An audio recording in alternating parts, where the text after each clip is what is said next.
Hey everyone, thank you so much for joining me on the Story Builder podcast. I am thrilled to be with my friend John Bucher. John is the executive director for the Joseph Campbell Foundation. He's a writer, a podcaster, a speaker, a coach, an all around awesome guy. Otherwise, I wouldn't have him on the show. And John, I'm just so thrilled to have you here on the show. Thank you, Jim. It's a real treat to be on the show, and I always love to come and be, in the tribe with my fellow storytellers. I always feel very at home there. I really appreciate that. There's something comforting about talking with other storytellers and story makers and people that just appreciate the same qualities and many things that are almost undescribable about story. They hit us really deep. It's something like it's like comfort food for the soul or something. I don't know. It is, it is. There's a certain, I guess, appreciation of the values. People that have walked the path, have went down into the cave of storytelling and have been able to um, discover that treasure, that so many of us have. And that's again, it's just good to come into conversations where people have uh, shared that experience, because in many ways it allows us to be seen. We feel like we're seen when we encounter others who have had that similar experience. Yeah, absolutely. One thing I've noticed, John, just especially over the last few months, a lot of fellow creators are starting new stories. Yeah. And I just love to hear your thoughts on that because I feel like there's so much in there and it's weird, it's awkward, it's exciting, it's scary. Yeah. Yeah. I mean, there's a certain gift to it, because everyone, no matter who you are, if you're a screenwriter, a novelist, a storyteller of any stripe, we all start with an even playing field. And that even playing field is the blank page. Yeah. We all start with the blank page. And it's where we go from there. It's what we do from there that begins to differentiate the different creative voices that exist in the storytelling community. But we all start with the blank page. There's a comfort to that because no one gets to start any further ahead than anyone else. So what do you do with that blank page, regardless of what type of story you're telling or what genre that you're working in? I always feel like there's one, I guess, unifying principle to where I start and where I believe others can really step ahead of the game in starting, and that is with characters. To me, all story springs forth out of character. And sometimes the story you're working with, you might not even be starting with the main character. Sometimes the character that we start with is some sort of force of nature in the story. I'm reminded of stories like The Godfather. The Godfather is not the main character of that story. It's really Michael Corleone's story. Mhm. But I could imagine, that Mario Puzo started with this character of the Godfather, even though he eventually works his way into Michael Corleone's character. So I think starting with a character Mhm. is such a solid place to start, because I think story starts to unfold out of who someone is. Well, what do we do once we have a character? And to be honest with you, most times when I start with a character, all I have is maybe a name, maybe what they do, and I Mhm. sort of see this character in my head. Well, from there, we've got to do the hard work of storytelling, which is beginning to flesh out a character so that their identity can come through in the writing. And in some ways, this work is like doing math, because in math, all that ends up mattering is your final answer, right? That Right. for us storytellers, that's what shows up on the screen or on the Right. page in the book. Um, but all of that math, that behind the scenes work, it ends up informing how we talk about the character. It ends up informing what that character does. So, when it comes to storytelling in any sort of fiction, I think we have to start with character, and then we have to get to know the characters in the story. One of the most difficult things I think people run into is they're not sure where to take the story because they don't know their characters well enough. Right. They don't know what that character would do in a particular situation because they haven't done the hard work of getting to know the character. But Mm. once you've went through that process of really getting to know the characters in your story, you have a great sense of what they would do in particular situations. Does that make sense? Absolutely, and it actually is super comforting to hear because I'm kind of in that mode right now, John, where you might have a force of nature character and you're like, "Oh yeah, it's Don Corleone's story." And you're like, "Oh wait, no. He's just very big imposing presence." Yeah, And also it makes me think too why it's so important to really just hang out with your characters, get to know them. I'll go as far as, what personality type are they? yeah, I'll bust out the Enneagram. I will, interview your character. I believe that's something you've had me do with my character, like asking questions and yeah.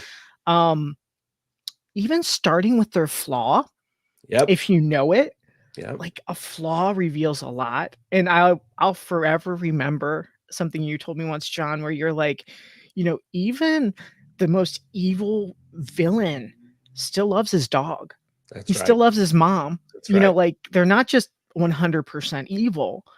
And despite the despicable things they might do. Yeah, So that whole process of just hanging out with them, and I don't think it's necessarily one size fits all. What works well for you, John, might right, not work as well for me or for right, someone else, but even, you know, playing with it and knowing this work is important, it's kind of building that blueprint, the character blueprint. Because if you read a story where it's like action, action, action, but you yep, don't care about the characters, I mean, it might be entertaining, but is it gonna resonate? Is it gonna move people? Frankly, do they care if something bad happens to these characters? yeah, Not unless they can connect with them somehow. yeah, So, I think there's so much there, John, and, like, what's it look like for you? yeah, How do you yeah. just ask those questions and just hang out with them? What's it kinda look like for you? Yeah, it depends on the story, but there are a number of different methods that I use, in order to develop my characters, and just to put a button on this point we're making, I really believe that people don't really care about what a character does until they care about who a character is. Mm, And once we have really communicated who a character is, then we really care a lot about what they do. Now, the grand irony in sort of the Ouroboros snake here is that we reveal who a character is by what a character does. mhm, Now, in certain mediums, like in a novel, we can go inside of a character's head. We can, know exactly what they're thinking, and we can have some sense of, who that character is when no one is looking, who that character is when they're alone. But we're still probably going to put that character out in situations where they are interacting with others. They make choices in what they do. So how I go about it is I usually start with writing a 3 to 5 page bio on each major character in the story. Most of the time, the info, the greatest amount of this info in these bios never makes it into the actual story that I'm writing. But it's just a way for me to get to know these characters. So I found that writing, these biographies for characters Mhm. is one way to really get to know them and to go into a bit more depth.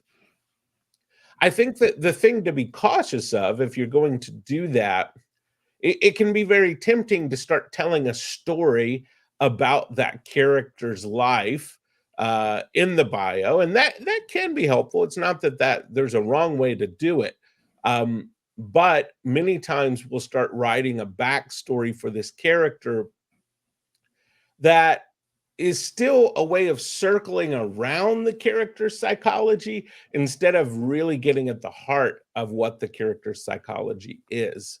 So, I think it's helpful to look at the major psychological events in the Mhm. character's life. So sometimes if I don't want to write a bio, if that doesn't feel right, I'll create a timeline of the character's life. And not just a timeline of the events in their life, but especially the major choices that character has made and the major psychological events. So, for example, if they, when they were 7 years old, sat on the couch and watched their father leave their family, walk out that door and leave their family, Mhm. that's going to be a major psychological event. Sure. We know that character has abandonment issues. There's no way that someone who a major figure in their life walks out of their life when they're a child is not going to struggle with some sense of abandonment. We also know a character like that is going to be left with some sort of gap in their life. Mhm. They may try and fill that gap with another character. There may be a father figure type role, but Mhm. they also may try and fill that gap with power. They may try and invite some sort of other energy into their life in order to fill that gap. It could be um, dominating others. It could be drugs. It could be a number of different things that they use to fill that gap in their own journey. But what we have is a character who has been affected by this major psychological event. So if we can track those psychological events, well, then we can begin to understand the character's psychology and why they have become the person that they have become in the story. As we're kind of talking about the beginning, building characters, laying down, the railroad tracks, if you will, so the train can go flying down the tracks. Are you ever thinking about the destination? Are you thinking about the end? Because in so many cases, the ending often mirrors or even leads right back to the beginning. Yeah, yeah. Yeah, I mean, again, we come back to, what is the story that I'm telling, because different stories are different, It's and true. sometimes I get a sense of what the end destination is for that character, Mm, from the very beginning. I sometimes know I'm writing a self-destructive character, and it's gonna take a long time, but eventually they're going to destroy themselves. right. Or I know this character has it within themselves to redeem themselves. And it may take some time, but over time, they're going to redeem themselves. In side characters, because I also work on these characters and their psychology as well, Mhm. I recognize that ultimately these supporting characters are going to be either helping the protagonist move towards where they're trying to go, or they're going to impede that journey. Right. So in a sense, I have that sense with side characters. as much as I do with the protagonist of a story. Now that protagonist, I sometimes will go on a journey and, ask myself, will this protagonist find the treasure? Will they defeat the bad guy? What is going to be the ultimate end? And many times I do know that. And then sometimes it's a process of discovery, as I'm getting to know the character and the story, and I discover that. I will say, if it ends up being a process of discovery, it often usually requires me to go back and work a lot more on the beginning of the story Right, because, reshaping. yeah, I Yeah, need the beginning and the ending to shake hands really nicely, right. and so I really appreciate it, when, I have the idea for how the end of the journey is going to be, Right. as opposed to having to discover that, because Mhm. it often takes a lot more work, to have to discover it and then go back and, recraft the beginning Setups of and the story. payoffs, yeah. That's right, Setups and that's right. payoffs. Do you have any advice or just general input on I think a lot of writers are torn, myself definitely included in this. Is this story a one-off Yeah, or is this a series or yeah, is it a trilogy? And I think that really is a challenge because it's almost like, are we playing tic-tac-toe or are we yeah. playing chess, kind of thing. And it sounds to me like a lot of it is truly discovery and just getting to know your characters, right? More than anything else. Yeah. Well, that's certainly a part of it. Um, the other part, I really truly believe every single story could be a series, and every series should be a single story. Ooh, that's So, beautiful. yeah, I think that um, oftentimes what happens is we will be working on our single story. We'll start to imagine a series, Mhm. and we start to take different motifs and ideas and we put those in the bank for later Mhm. use. And that can be fine. But I also believe it can be a crutch for us not to fully do the hard work of exploring the character in this story. If we say, well, I'm going to really unpack that character in a future film, a future book, a future Mhm. episode, Right. um, It becomes an excuse potentially. it Potentially. can be the easy way out, you Yeah. know? So it depends on the circumstances, but I really do believe we have to be careful doing that, that we're not avoiding the hard work of really figuring out how to unpack the character in this story. Being so familiar with and truly an expert, with the monomyth and Joseph Campbell's approaches, do you basically hold it up as a template at all? Or do you just kind of you're like, "I eat, sleep, breathe, it's in me, so I just kind of go with Yeah. it at this point?" Yeah. So I'm glad you asked this question because I have spent a lot of my time in my career, studying and working with Joseph Campbell's hero's journey. And um, I think there's a few guardrails here when we approach the hero's journey. One, I think it can be tremendously helpful. It's been a huge help for a lot of people over the history of storytelling since Campbell first articulated the idea. I also think that it can be easy to think of that as, well, this is Joseph Campbell's idea on how we're supposed to tell stories, and that Mhm, wasn't, his intention in writing the book, The Hero with a Thousand Faces. He mhm, wasn't writing a prescriptive book on storytelling. He was writing a descriptive book about what he had seen in mythic stories throughout history. And so I think that's important to recognize. But perhaps the most important thing I believe about the hero's journey comes at the beginning of the book.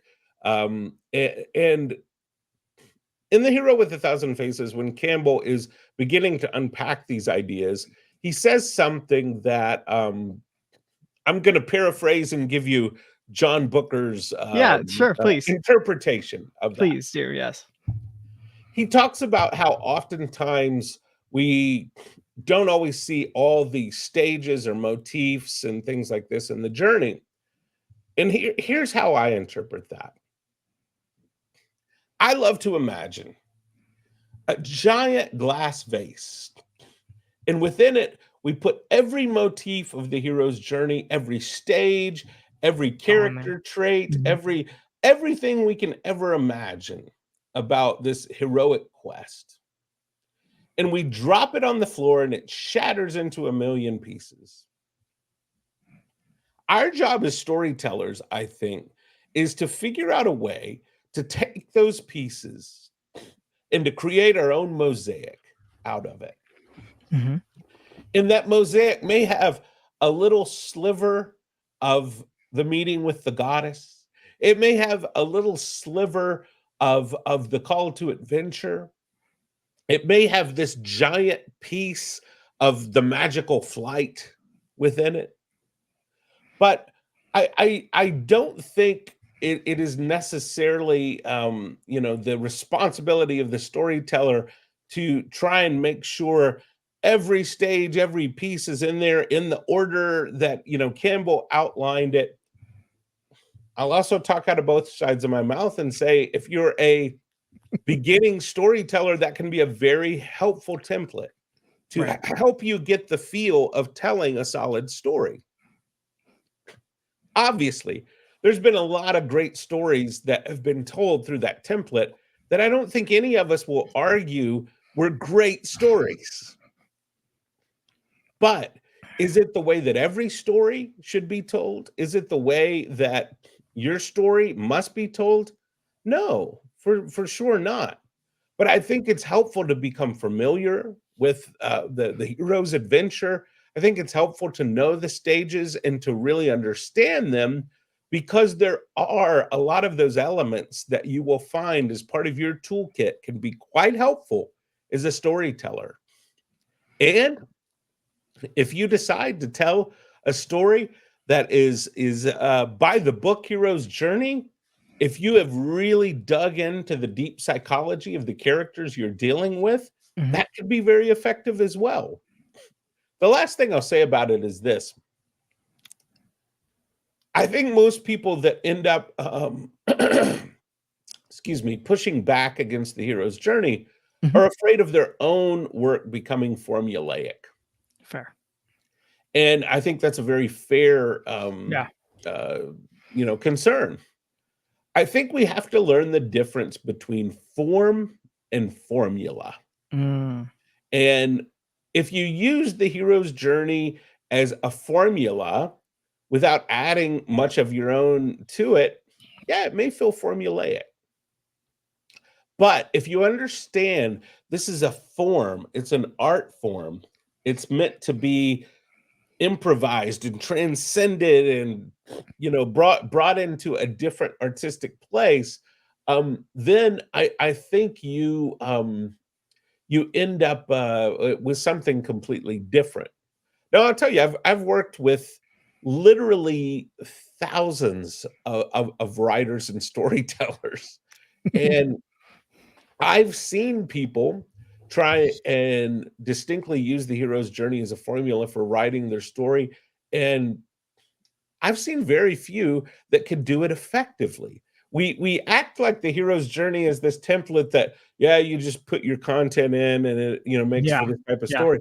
It's not cut and paste. It's No. not cut and paste, and most people that complain about, "Oh, I don't want my story to feel formulaic," they've never even tried to tell a story through the hero's journey with all those stages, because it's actually a pretty big challenge to do. So, Eh, I I yeah, I that I makes think, sense. yeah, that, That we makes have to sense. also, um we have to also get really honest with ourselves when we Mhm. tell a story. And, if you have something coming up within you that's saying, "Oh, I don't want my story to be formulaic, so I'm not going to use those things." Well, in a sense, every story is building off of the materials stories are built out of. Musicians don't say, "I'm going to invent a brand new note Scale, play new this scale, song." yeah. Yeah, Yeah, I'm not gonna right, invent a new chord, to create right. this. I mean, musicians don't work, they work with the existing notes and chords out there in their art form. Painters work with the existing colors out there in their art form. Architects work with ceilings and floors and windows and doors. Does it mean every house looks alike? No, it doesn't. But to say I'm going to build a house and I'm not going to have any floor or any ceiling or any windows or any doors, guess what? You're not building a house anymore. No. All the Um, defining characteristics have right. went away of a house, yeah, Yeah, so yeah. don't get too caught up in the rejection of motifs and form, because stories still do have to have a certain form if you want it to resonate with an audience. You can create some sort of avant-garde writing that you say is a story, and the two people that enjoy that story, if that's all you're looking to connect with, that's fine. But Yeah. if you're wanting to tell stories that resonate with larger groups of people, you're going to have to use certain forms and frameworks that fit within the human experience, and the motifs we understand as being powerful and effective in telling stories. And again, does that mean every story is going to sound alike? Of course not, but we still Right. have to be open to the tools of storytelling. I appreciate your words there, John, because also that glass face analogy is incredible because I think most creators are gonna push really hard on by the book, page X, this must happen. Right, And I think that's where it's like, wait, I'm sorry, I'm telling a story. I'm not following a recipe." right, And it's easy to kind of almost just cast aside, when you're looking at a lot of the hero's journey stories are more, mythology or fantasy or sci-fi. And even myself, when I was writing a crime story, I was like, I got an anti-hero, I've got new problems. And I thought I was kind of like, the hero's journey is not going to help me that much in this. Lo yeah, and behold, now looking back, I'm like, oh, it's fingerprints and DNA are all over this. yeah, I yeah, just was kind of doing it in my own yeah, voice with my own approach. yeah, And, it can be as simple as maybe you don't have a mentor. yeah, Maybe it's several mentors. Maybe it's the wife is a mentor. Maybe it's not the old Obi-Wan Kenobi archetype, yeah, and that kind of thing can throw us, I think, as writers, where we're yeah, like, "Oh, well, I this isn't working at all because I yeah. don't have this." And it's kind of like, actually look at each character. What are they Yeah. doing? And I gave a talk last week about the movie Moonlight as a hero's journey story, and we outlined the different stages, and we pointed to the mentor and the meeting with the goddess and the magical flight, and people were shocked at hmm, how closely Moonlight follows the hero's journey. Yet when we think about Moonlight, we think about this being a really original story of a transcendent experience, in the human journey, and it was celebrated by critics and fans alike. Um, but I think most people didn't see. I think sometimes it comes down to how close the hero's journey is to the surface of the film. that's fair. Yeah. So when That's really it's fair. right up near the surface, like in Star Mhm. Wars or something, Sure. and we can very clearly see these stages, it's one thing. I think in Moonlight, it's buried about 10 layers deep in there, and it's not as close to the surface of the film. And so we say, oh yeah, I guess it is there. I see it there. But um, that can be something that storytellers learn how to do over time. It's an art form to take these motifs and these structural pieces in storytelling and learn how to artistically bury them deep in the story where they still work, Mhm. but they may not be as recognizable, or they may actually subvert the motif, and Mhm. we're surprised at the ironic twist, the story takes. Right. I know that theme is very, very important to you as a creator. Yeah. Specifically, secrets and second chances are Yes. 2 that you're like, "I can find these in all of my favorite stories." Secrets and second chances. Yeah. Is that still the case, or have you discovered any new themes that really resonate with you? Yeah, I think those themes are my themes for life. I certainly discover new themes that resonate with me, but I really do believe that the core themes we end up telling stories about and working with, Mhm. um, they end up coming out of our own early psychological experiences. Mhm. And I really believe most of the themes we talk about, if we dig down deep enough, they come out of our childhood. And Sure. um, so, yeah, since my childhood won't ever change, I think Fair. I'm probably stuck with those themes. Yeah. That doesn't mean those are the only themes I can ever explore. It doesn't mean that I don't find new themes that I love, but I always come back. I always come back to those themes because, in a sense, I'm always still trying to reconcile those ideas and find new ways of exploring them and getting at those ideas. So, yeah, for me, secrets and second chances will forever be something that is it goes very deep for me, And again, I could tell you I've done the hard work and therapy and Sure. my life to know why those themes resonate so deeply. There have been um experiences, early in my family where secrets were kept from me, Mhm. and I was greatly impacted by that. And yet, I've seen people in my family also have second chances early in life, and I was greatly impacted by that. And those two things became precious to me in many ways. Do you feel that the second chances is really connected with redemption in a Yeah, sense? Because I've heard many people say that all stories are really redemption stories. yeah, Um, and yeah. I believe that for the most part. I mean, every now and then you come across a horror story like, "Ain't no redemption there, man. Everybody died." But Well, again, yeah. that's just one part of the story. There could keep going on, so I think I think, it does come down to redemption or the failure to be redeemed. I think Oh, it's that's a also good point. assuming every story is about someone's redemption. Many times it's about someone's failure to be redeemed.